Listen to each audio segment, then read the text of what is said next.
my God! Whose child is this? How did this baby get here? Oh my God, whose child is this?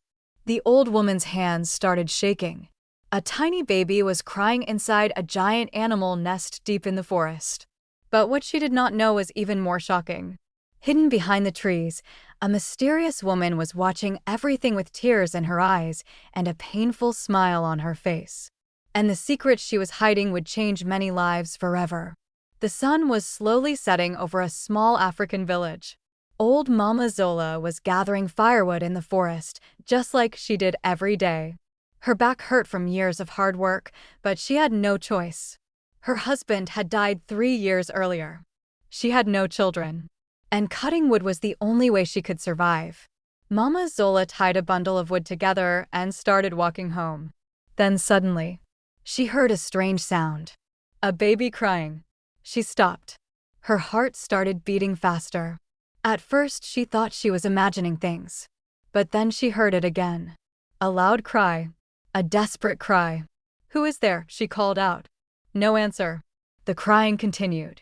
Mama Zola followed the sound deeper into the forest. Step by step, tree after tree, until she finally reached a huge nest built between thick roots and branches. And there, her eyes widened. A baby was lying inside, wrapped in an old blanket, crying helplessly. "Oh my God," Mama Zola gasped. She quickly looked around. "Whose baby is this?" No one answered. The forest was silent. The poor child was cold and hungry. Tears filled Mama Zola's eyes. She gently picked up the baby. The crying slowly became softer. The little child held her finger. And something inside Mama Zola's lonely heart suddenly changed. Far away behind the trees, a young woman watched the scene. Tears rolled down her face. But she did not come forward. Instead, she whispered softly, "Please, take care of him." Then she disappeared into the shadows. Mama Zola carried the baby all the way back to her village. As soon as the villagers saw her, they became shocked. A crowd quickly gathered around her. "Mama Zola, where did that baby come from? Whose child is that?" Everyone started asking questions. Mama Zola explained everything. "I found him in a nest inside the forest." The villagers looked at each other. Some were surprised. Others were suspicious. One woman shook her head. "This is somebody else's sin. You should take him back." Another man agreed. "Why bring trouble into your life?" Mama Zola hugged the baby tightly. "No." The villagers stared at her. "I will never leave him there. He would have died." The baby started crying again. Mama Zola gently rocked him in her arms.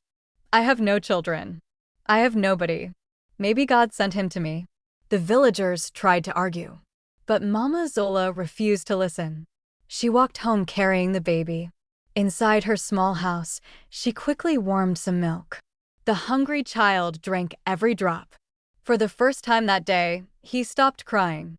A smile appeared on his tiny face. And that smile melted Mama Zola's heart. She kissed his forehead. "My little boy, you are safe now." While changing his blanket, something caught her attention. A golden necklace. It was hanging around the baby's neck. Mama Zola froze. This was no ordinary necklace. It looked expensive. Very expensive.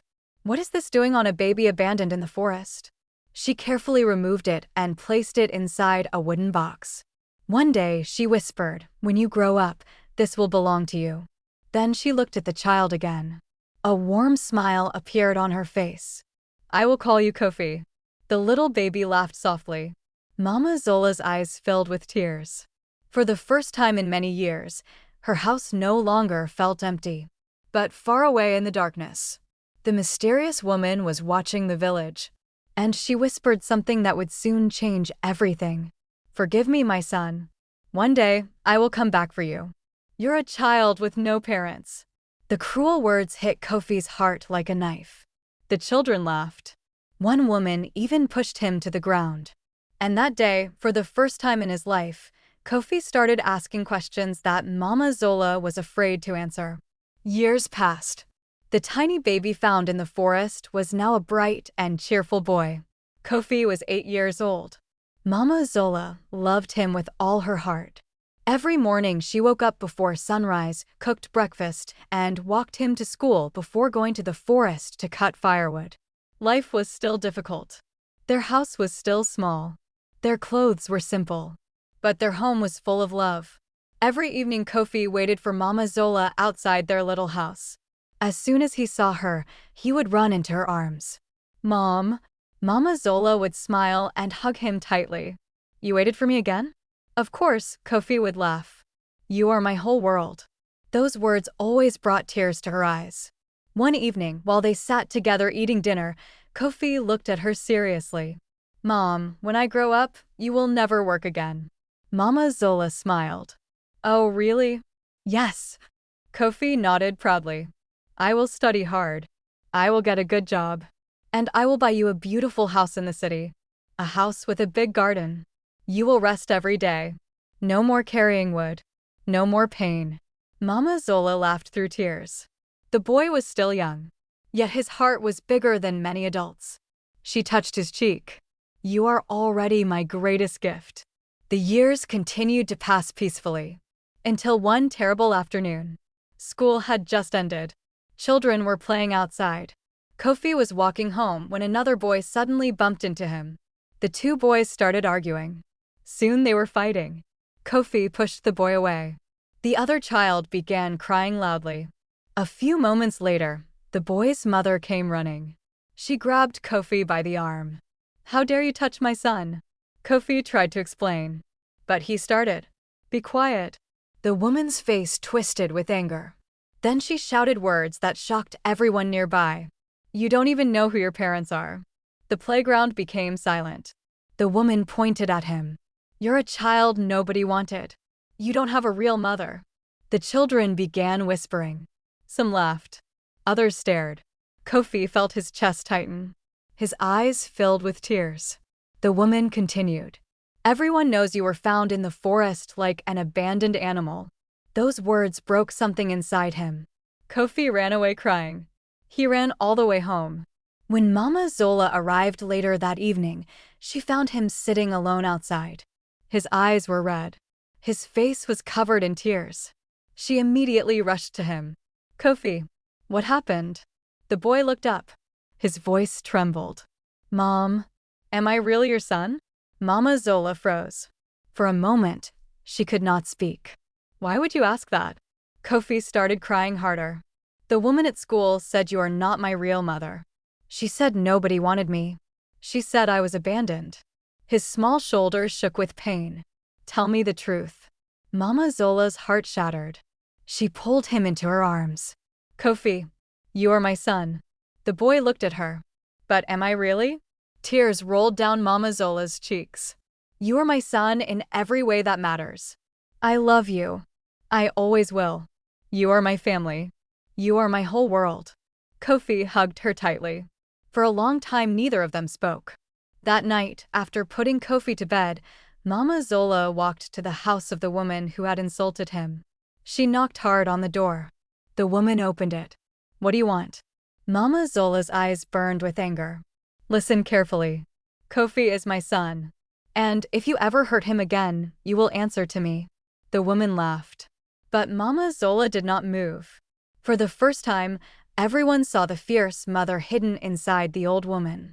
The woman finally looked away. Mama Zola returned home. But she could not sleep. Because deep inside her heart, she knew something terrifying. One day, Kofi would learn the truth. And when that day came, everything could change. Meanwhile, far away on a lonely road, a mysterious woman stood watching an old photograph. Tears filled her eyes. She whispered softly, "My son, I've finally found you. And for the first time in 8 years." She started walking toward the village. "I have come back for my son." The words hit Mama Zola like thunder. The axe slipped from her hand. Her face turned pale. For 8 long years, she had feared this moment. And now it was finally here. The woman standing before her was the same mysterious woman who had watched from the shadows the day Kofi was found in the forest. Mama Zola stared at her in disbelief. "What are you talking about?" The woman took a deep breath. "The boy, Kofi. He is my son." For a moment, The entire forest felt silent. Mama Zola's heart pounded. No. The woman nodded slowly.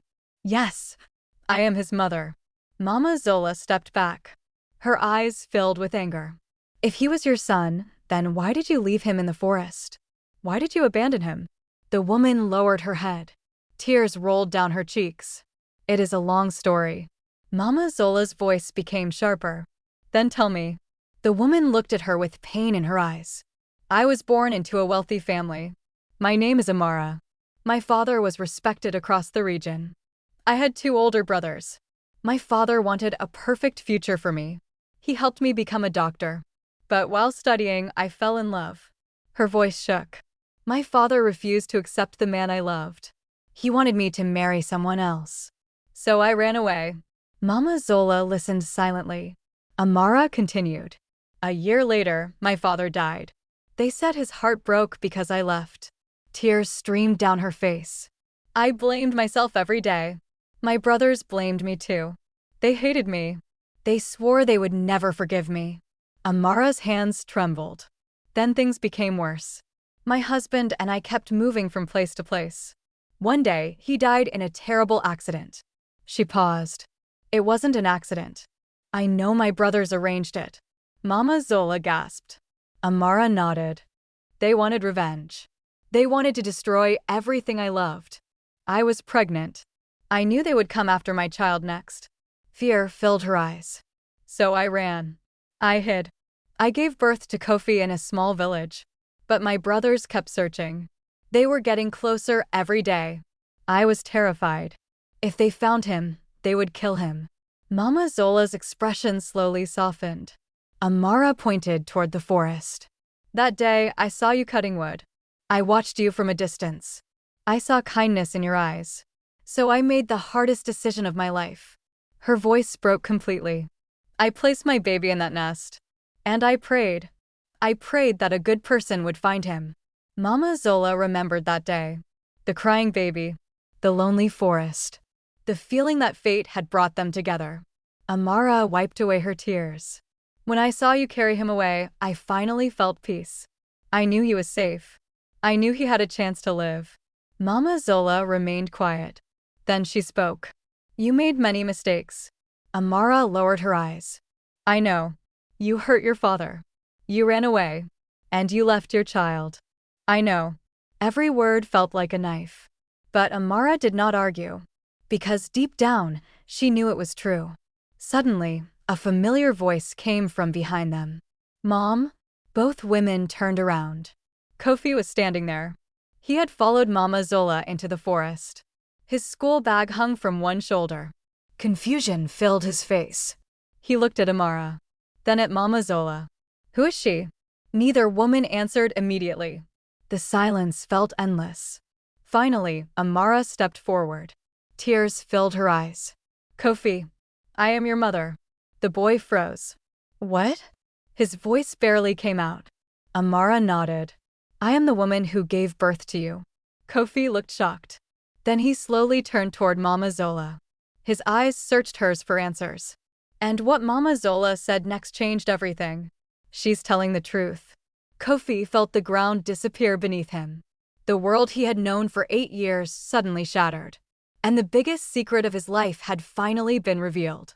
My mother, Kofi whispered. His small voice trembled. He looked at Amara. Then he looked at Mama Zola. Tears filled his eyes. For a moment, nobody spoke. The forest stood silent around them. Finally, Kofi took a step back. If you're my mother. His voice cracked. Then why did you leave me? Amara's heart shattered. Fresh tears rolled down her face. Kofi, I never stopped loving you. Please believe me. But I had no choice. Kofi shook his head. No choice. You left me alone. You left me in a forest. His words felt like knives. Amara tried to move closer. But Kofi stepped back again. When I was sick, where were you? When I cried, where were you? When other children laughed at me, where were you? Amara couldn't answer. Because every question was true. Every question carried years of pain. Mama Zola stood quietly beside him. Her own eyes were full of tears. Amara finally spoke. I watched from far away many times. I wanted to come back, but I was afraid. I thought my enemies would hurt you. Kofi looked at her. Then he pointed toward Mama Zola. This woman stayed. His voice became stronger. This woman fed me. This woman protected me. This woman loved me. He grabbed Mama Zola's hand tightly. She is my mother. Amara broke down crying. She knew she deserved those words, but hearing them still hurt. The three returned to the village together. That night nobody slept. The next morning, Amara came to their house again. She brought documents, old photographs, and proof that Kofi was her son. The golden necklace was the final proof. Mama Zola opened the wooden box. The moment Amara saw it, she burst into tears. That's the necklace. I put it around his neck before leaving him. There was no doubt anymore. The truth was finally complete. But Kofi's heart remained unchanged. A few days later, Amara made a decision. She went to the local police station. I want my son back. Soon, police officers arrived at Mama Zola's house. Villagers gathered outside. Everyone watched nervously. One officer spoke gently. We need to understand the situation. He listened to both women. Then he turned toward Kofi. The entire crowd became silent. Kofi, the officer asked softly, "Who do you want to live with?" Kofi looked at Amara. She was crying. Then he looked at Mama Zola, the woman who had raised him, the woman who had sacrificed everything for him. Without hesitation, he ran to Mama Zola. He wrapped his arms around her. I want to stay with my mother. The officer frowned slightly. You mean Mama Zola? Yes. Kofi nodded firmly. She is my mother. She raised me. She never left me. The officer looked at Amara. Then he sighed. The boy is old enough to express his wishes. You abandoned him many years ago. You cannot force him to go with you. Amara closed her eyes. The truth hurt, but she knew they were right. Slowly, she walked toward Kofi. She kissed his forehead. I will always love you. Kofi said nothing. His eyes were full of tears. Amara turned and walked away. Many villagers cried as they watched her leave. Weeks passed. Then months. Amara never returned. One day, news reached the village. She had become seriously ill. The guilt she carried for years had destroyed her spirit. Not long afterward, she passed away. When Kofi heard the news, he cried. Despite everything, she had been his birth mother. Mama Zola held him close. And together, they prayed for her soul. Years later, Kofi grew into a kind and successful young man. Just as he had promised, he bought Mama Zola a beautiful home. She never carried firewood again. She spent her days smiling in a peaceful garden. The life she had dreamed of finally came true. Being a parent is not only about giving birth. A real parent is the person who stays when life becomes difficult, who sacrifices, protects, and loves without conditions. Love creates a family far more than blood ever can. Before you go, tell us in the comments. If you were Kofi, what would you have done? Would you stay with Mama Zola or give Amara a second chance? And don't forget to tell us which country you're watching from. If this story touched your heart, please like, subscribe, and share so we can bring you more emotional stories every week. See you in the next story.